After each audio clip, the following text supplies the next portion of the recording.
Yay. What's up? It's your brother, your cousin, your uncle, your nephew, your friend, but I can't be your son. It's your kinfolk, William Jewell. And I ain't taking no L's. This is articulating. This is articulating. Rap. Man, I'm back again. It's Wednesday. I'm back again. I just did a recording on Sunday, so I feel good. I feel like I'm in rhythm. I feel like I'm in flow. I feel like I have time, so why not deliver another episode? Why not talk about these current events that's popping up throughout the week? Because it's hard to just tackle all these subjects in the weekend, and I find myself being more long-winded sometimes when there's a lot to talk about. So I figured I could cut the timing down a little bit if I can tackle some of these subjects midweek. Now, I can't promise I'm going to come to y'all every Wednesday. I can't promise that, but I can say that if the opportunity presents itself, I definitely will take care of that. And also, this weekend is me and the wife's anniversary, right? 6 years married, and it's not easy. You know what I'm saying? But I would not change it for the world. I got a beautiful wife. I got a beautiful son. Got a beautiful family. Got a beautiful house. Life is good. I'm able to articulate this rap. I'm able to train. I'm able to just be a business owner, an entrepreneur. You know, and I'm still on this grind. I'm still hustling. I'm still trying to go to that next level. I'm still trying to elevate. I'm still trying to climb. Life is good, but it could be better because I want my heaven on earth. Right? And that's the motto I live by. Oh, you should pray to God. You should hope that he blesses you. Now you put them footsteps on those prayers and you go get it. Because I want my heaven on earth. He didn't never say you couldn't have joy. He didn't never say you couldn't have happiness. He didn't never say you couldn't have peace on this earth. I want freedom. Financial freedom at that. So I want my heaven on earth. Right? I don't want to have to be nowhere when somebody calls me. I don't want to have to show up when I don't feel like it. I want to be able to go where I want to go. I don't want to have any strings attached. I don't want to have any leashes on me. I don't want to have any appointments that I didn't set for myself. Right? So that's what I'm trying to get to. And I'm trying to articulate this rap. I'm trying to deliver y'all some insight on the music. Right, because that is a passion of mine, you know, and I also love training. I also love fitness. I also love health.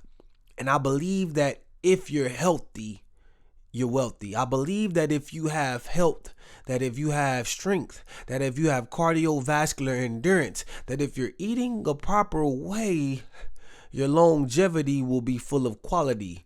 Your later years will be full of quality. You'll be able to walk more upright. You'll be able to function more fundamentally, right? And that's why I wrote the book. That's why I wrote the Incline Press. So every time we get on here, you know, we're going to talk about it. We're going to talk about it because it's worth talking about. A positive outlook towards the pains of discipline. Because if you're just looking at right now, if you're just looking at your situation right now, you might not see the bigger picture. You might not see the real prize. You might be tunnel vision. But if you look up and you look ahead, you'll see the incline is on the horizon and you can get there, brothers and sisters. But you know what incline wasn't ahead? It was Jeezy. Right, he's starting to level off now, right? It's like his career in his latter years is starting to be a joke. I really like Snowfall. It was, you know, more shorter, more concise, more cohesive, more to the point. I might forgive, but I don't forget. It was a little bit more long-winded, and it was grown Jeezy, right? But I feel like his legacy for some reason is not getting the credit it deserves. I feel like his legacy for some reason is being overlooked or overshadowed. I don't know if it was the verses with Gucci. I don't know if people just love Gucci and the artists that have come from him, that they don't look at Jeezy in that regard. I don't know what's going on with this young generation, but the fact that they can't recognize Big Snow The fact they don't recognize, yeah.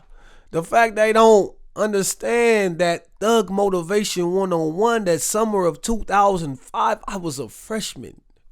Me, JJ, Prince, Jeremiah, we was just going down the streets of Colonial Estates, Bellmead, Brad. We was just listening to it. I just remember that summer so vividly. Just that Air Forces, bottom of the map.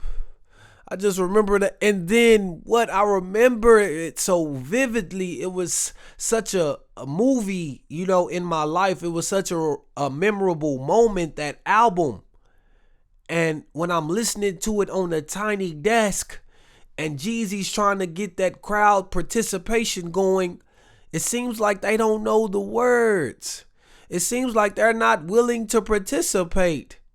And I don't fault Jeezy for trying to grab some energy for the crowd so he can use it in his performance on the tiny desk, but I fault him because once he saw that it wasn't going as smoothly as he would like or as he would thought, he kept going back to it, and I felt like that kept interrupting his performance. I feel like that made his performance not as good as it could have been because there were some pauses, there were some quiet points, and he was expecting the audience to know the words, and the crowd participation was not there. They weren't present. They were absent, not in body, but in spirit, because who can hear Thug Motivation 101 and not recite the words? And then what? Standing ovation. These simple words, these simple lyrics. Jeezy wasn't a barsmith. Jeezy wasn't a lyrical miracle guy. Jeezy just talked that talk. And his words and his music was easy to get into because he simplified things. And I just feel bad for him. I feel bad for the generation after me, the Gen Z. I just feel bad that for some reason they were unaware or unable to quote those Jeezy lyrics. Those lyrics that have been so familiar in my teenage. Those lyrics that have been so familiar in the point of me becoming a man. Those lyrics that made me fall in love with hip hop. That made me fall in love with that Atlanta sound. That made me fall in love with trap. And it makes my heart ache. Right? It's just sickening. Because Jeezy's a legend. And he should be treated as a legend. I felt like when Scarface was there at the tiny desk, the energy was there. When Juvenile was rapping at the tiny desk, the energy was there. But when we talk about Jeezy, someone who had a crazy peak, someone who had a crazy career and legacy, and the energy just wasn't reciprocated, I feel bad for him. And I just feel old because I feel like, when somebody rapping something from Run DMC or Big Daddy Kane, or Slick Rick from back in the day, it's like they rapping it so vividly, so easily, like they remember that time back in the day. And I'm like, I don't remember this shit. Right? And the fact that I was rapping with Jeezy and he couldn't get the crowd, the audience to get in it, it hurt me. It damaged me. I felt old. I felt of age. And I feel like people taking Jeezy career as a joke. Right? I feel like I don't even think people was even gearing up for this tiny desk. I don't even think people was prepared. I don't think people was even excited or interested about this tiny desk because he was posting it. He was talking about it, but the energy wasn't there. And the fact that when he came and did the tiny desk, it just looked like the energy wasn't there. And like the respect that Jeezy has garnered over the years, it just felt like it's missing some way, somehow. And I don't know why, but you always give your legends your ear. You always give your legends your attention because if something happens to them, God forbid, if something were to go wrong, like we would dearly miss them and miss the ability of them to be able to put out new work, not just their old work. We would always want to hear from what they had to say on different topics, on different artists, and just the rap game that's going on right now. So Jeezy, you still got love from me, right? And I was also, scrolling through the web, and I see that Monique and her son have been going through a back and forth. Monique said, fuck her son on stage just to tell a joke. But Monique, you got on Shay Shay and said all these damaging things about other individuals. You said all these things about Kevin Hart, Tyler Perry, Oprah. You said they betrayed you, they backstabbed you. They made you look bad in the industry.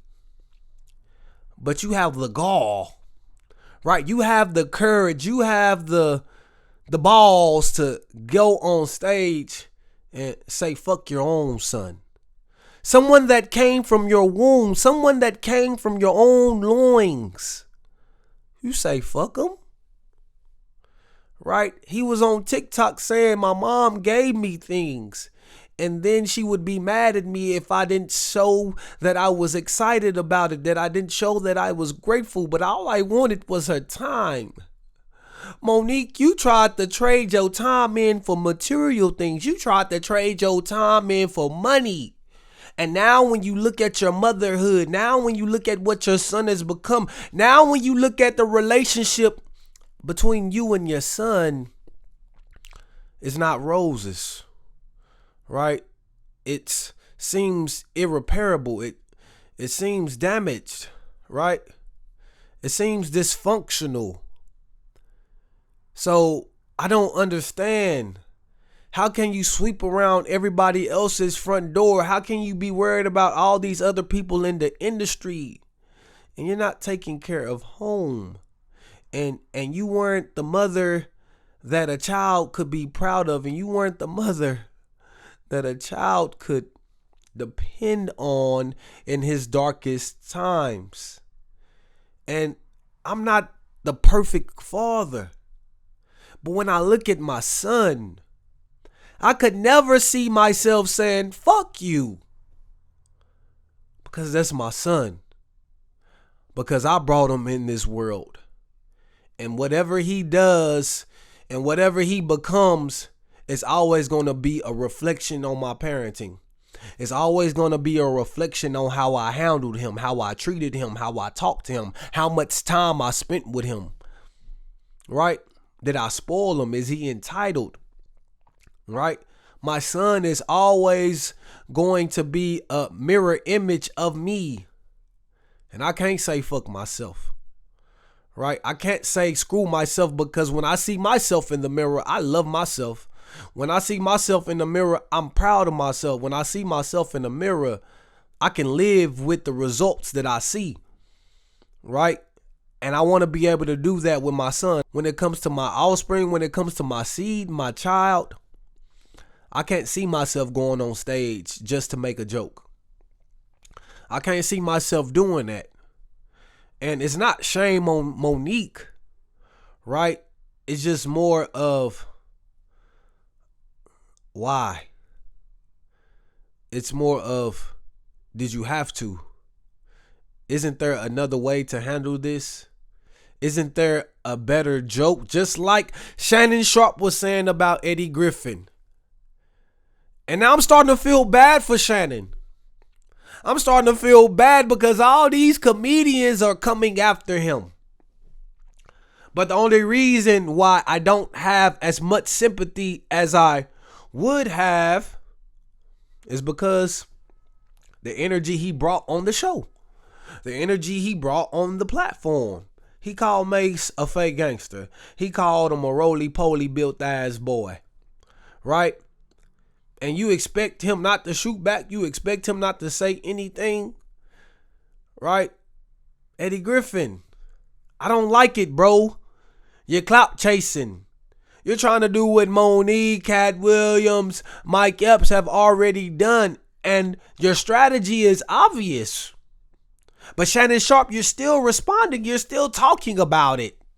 You won't let the sleeping dogs lie. You said you don't care if a lie is a lie, but it seems like you're sensitive and you're thin-skinned, and you always have to say something about it, especially if they call you gay. And we know, and I believe myself, that you're not gay.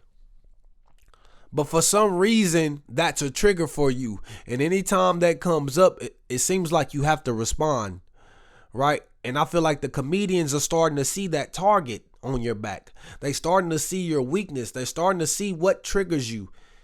And since you're on Nightcap, and since you're on Club Shay Shay, you're talking to other comedians, you're always in the public having conversation, you're always talking about the current events and what's going on, of course you're going to bring their name up. So Eddie Griffin, you're a woke guy. You bragged about how you and Cat Williams are the only ones in Hollywood that didn't wear dresses. Right? You know, I saw you in person. I saw you live and you were a great comedian. I believe you still are. But that shit nasty, bro. Like, because he never said nothing about you. He never did nothing to you. Like, what you're doing, what you're saying is coming way from left field. And I get it. You got a tour to promote. I get it. You probably got a special coming out. So this is the strategy, but I'm tired of this always being the strategy for these weak ass comedians. Just tell these damn jokes. I'm tired of this being all the strategy for all these people on the social media, for all these people trying to do rollouts, for all these artists. It's drama. Nicki, Meg is drama. Lotto, Ice Spice is drama. Shay Sharpe, Stephen A, Jason Whitlock is drama. It's always drama. Y'all always talking shit. Y'all always putting somebody down so y'all could get a headline, so y'all could get people to click those likes, to get those views. I'm tired of it. And then when I'm saying something about it, people get mad at me. But I see it and I can't unsee it, so I gotta speak about it. Why should I have to bite my tongue? They ain't holding their tongue. Why should I have to bite my tongue? They the one that acted like that. They the one that need to be held accountable. They the one that need to be responsible. So who am I not to do my due diligence? Who am I not to uphold my duty as a citizen of America? Who am I? Right? You know what I'm saying? And I'm gonna do it. I'm gonna do it. So, Shay Sharpe, just watch out, bro. Because, you know, you starting to tread in them waters. And, you know, it's starting to come back to you, bro. That's all it is. It's just the energy that you put out into that universe is starting to return to you. It's not just because you're on top, but it's because of the things that you have to do to be on top. The things that you have to do to be in that limelight, that spotlight. What you said about those athletes, how you talked about them. And you know you didn't just use the best discretion. You know you didn't use the best choice of words. So the energy has to return some way, somehow. It's all a big cycle. It's all going to come right back, bro. You know what I'm saying? And you just got to accept what comes with it. But why was Benzino crying about Eminem on Drink Champs? Right? These men get a little liquor in their system, a little liquor in their body, and they get emotional. These men be acting like broads. And it's the guys that's my daddy age. Right? It's the guys that's supposed to be tough. It's the guys that's always got their chest out.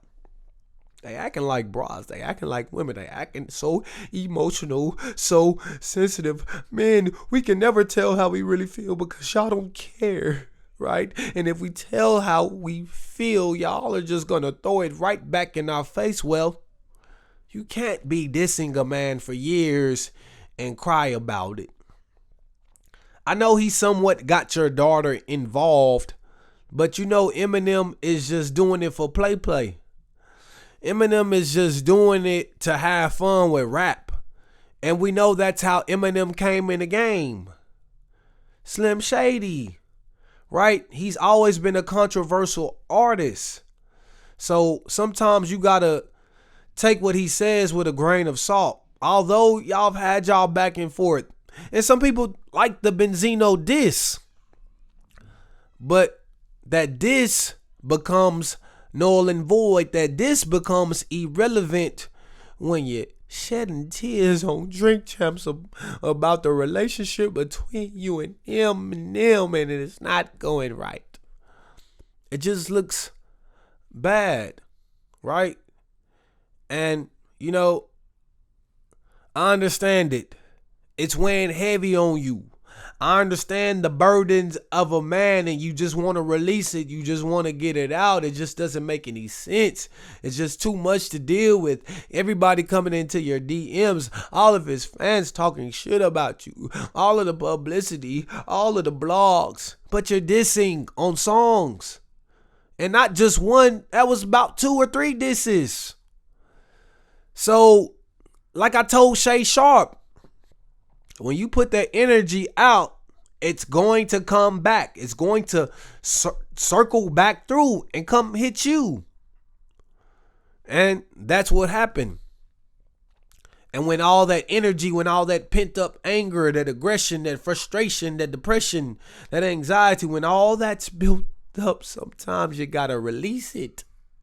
And I'm not mad at you releasing it, but it was where you released it at. For Nori's views, for Nori's likes, is where you released it at.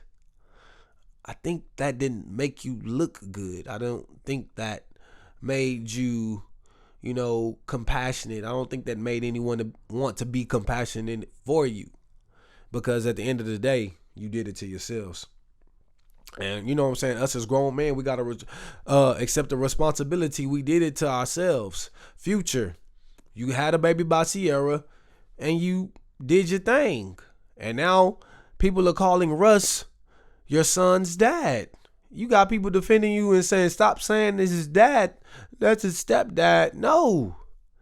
Because he's spending more time with your son. He's influencing your son more than you. So that is his son.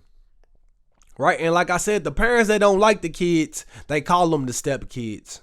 But the parents that truly love these kids, that genuinely have a relationship, have a true bond with these kids, they are their kids. They are their children. And Russ is corny as a person. Like, just from what I've seen. And his football play is starting to decline. But Russ, as a father, he's always been there for his kids. He's always bringing them around. He seems like he's always teaching them. He's always enjoying time with them. And Sierra, he will do anything for his wife. And I admire that. I'm inspired by that. Because I want to be able to feel like I want to do any and everything for my wife. Because I know my wife deserves it. And sometimes I might not be in the best of headspaces. Sometimes my emotions might not be in the right place. But to give your wife the world, to want to put this woman on a pedestal, to want to show this woman off, to let her walk around in a fishnet dress, almost butt naked, and still no complaints from you. That shows security. That shows confidence. That shows pride. That shows that you're a man. And I'm inspired. And I admire that. And I feel bad for Future.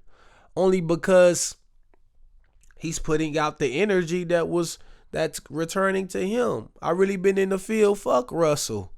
He still say he fucking on CC.